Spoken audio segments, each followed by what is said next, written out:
Gostaria de começar perguntando para o senhor sobre uma declaração que o senhor deu, dizendo que os ataques de Bolsonaro ao sistema eleitoral são uma aula de inelegibilidade e cumprem todos os requisitos necessários para uma condenação. De fato, eu sou professor de Direito Eleitoral, meu doutorado foi na área, eu vivo em sala de aula e também palestras. A gente perdeu o sinal com o doutor. Voltou. Deixa eu só aproveitar e me corrigir. Ele foi o criador da Ficha Limpa. Eu falei um dos, mas foi o criador responsável pelo Ficha Limpa. Vamos lá, doutor, por favor. De fato, quando eu disse isso, eu não estava usando uma figura de linguagem, né? Mas estava mesmo dizendo que eu, inclusive, pretendo fazer isso, utilizar em sala de aula para demonstrar o que é uma inelegibilidade. E por quê? Porque ali estão presentes uma inelegibilidade decorrente de abuso de poder, porque ali estão presentes todos os elementos do abuso de poder político, que começa quando acaba a República, quando você desvia as finalidades institucionais com a finalidade de promover o interesse particular de um, então, pré-candidato. O que aconteceu naquela tal malsinada reunião com o corpo diplomático estrangeiro é nada mais do que um desvirtuamento das funções republicanas com a finalidade de se buscar o alcance de finalidades eleitorais ilegítimas por parte do então pré-candidato. E de tanto observar que todos os contornos do que diz a lei sobre o assunto e a jurisprudência do TSE foi que eu dei essa declaração e que eu repito aqui, de que, de fato, nós estamos diante de uma aula de inelegibilidade. Todos os requisitos para a declaração da inelegibilidade de Jair Bolsonaro estão presentes. Ele vai ser...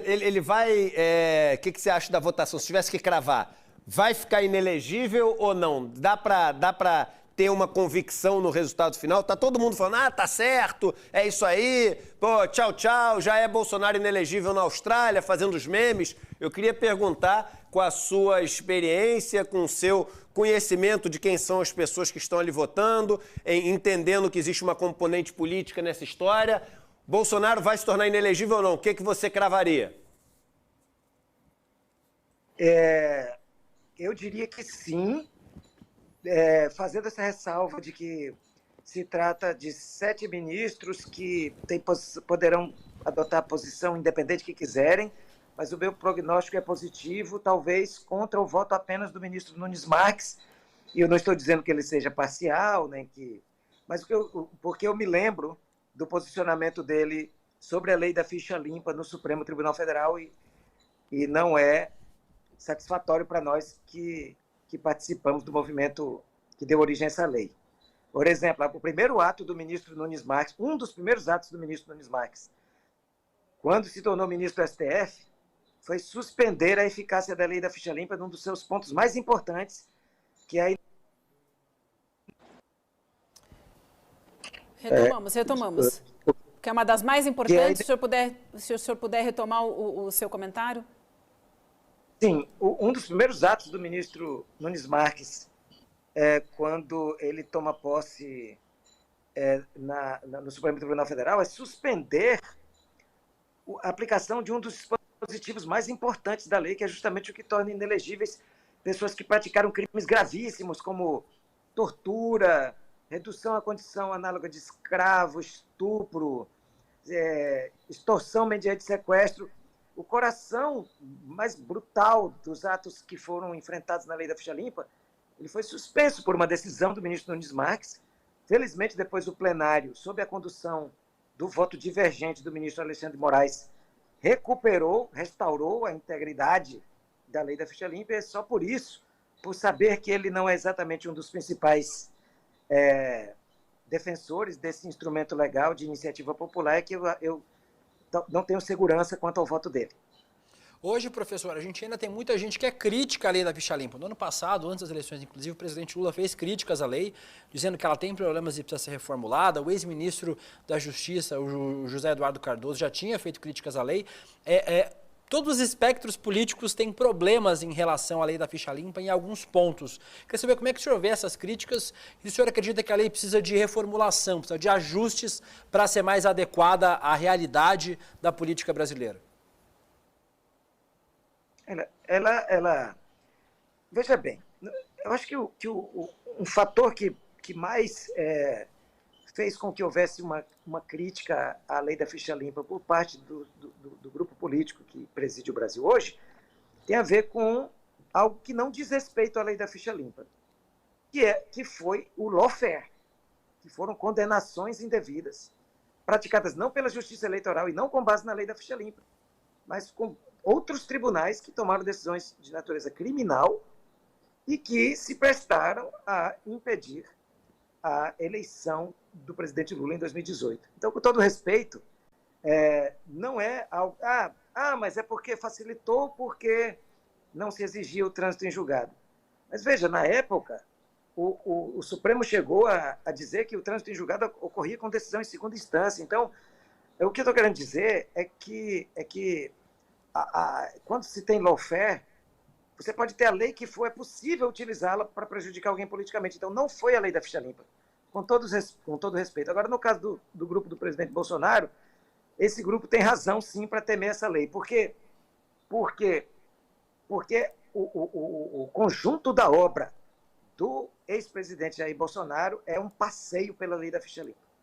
Enquanto o ex-presidente Lula não tinha menções a ele claras na lei da ficha limpa, tanto prova que quando a decisão criminal, ou seja, não foi uma decisão tomada com base na lei, ela foi anulada, ele restaurou imediatamente os direitos, todos os seus direitos à sua elegibilidade. Já o Bolsonaro não, ele está enfrentando a própria lei da ficha limpa diretamente. Então, eu acho que quem tem que ter mágoas aí e dores em relação a essa lei é o do ex-presidente Bolsonaro. A lei da ficha limpa, por seu lado, ela não foi pensada para afetar este ou aquele grupo, ela foi feita por um grande grupo de pessoas e organizações que estavam reunidas e continuam reunidas até hoje no movimento de combate à corrupção eleitoral, que envolve fundamentalmente organizações que têm histórica ligação com o tema dos direitos humanos, são organizações progressistas. Está ali a CNBB, a OAB, uma série de organizações sindicais, federações profissionais, como a Federação Nacional dos Jornalistas, e várias outras. Inclusive, o projeto foi referendado pelo Fórum Nacional de Direitos Humanos na época. Mais de 5.000 organizações de direitos humanos apoiaram essa lei. Então, ela realmente é um problema maior, é um problema grave para quem é antidemocrata. Para quem acha que pode ganhar a eleição a qualquer custo, e esse é o maior problema que levou o ex-presidente Bolsonaro ao banco dos réus. Doutor Marlon, o fato é que sem a ficha limpa ele não seria levado ao banco dos réus, né? Essa condenação não seria nem possível, né? É claro que hoje a gente tem um julgamento, mas a gente ainda fala também de criminalização de todos os crimes que ele cometeu. Mas a ficha limpa também contribuiu para isso, né? O processo, Vivian, não estaria na pauta do TSE se não fosse a lei da ficha limpa, por duas razões. Vejam como era necessária a mudança da lei eleitoral.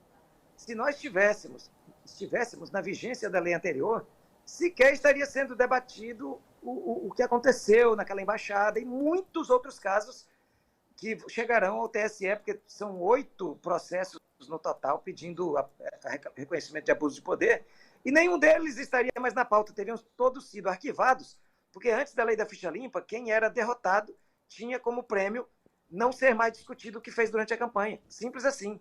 A lei da ficha limpa, que como mudança que está lá no inciso, que é o inciso 16 do artigo 22 da Lei de Inelegibilidades, que eu pessoalmente tive a honra de redigir, proíbe o tribunal de levar em conta resultados eleitorais. Tem que levar em conta se houve prática de ilícitos graves ou não. E é por isso que o TSE pode se debruçar sobre esse caso, porque antes só decidia sobre pessoas que ganharam a eleição.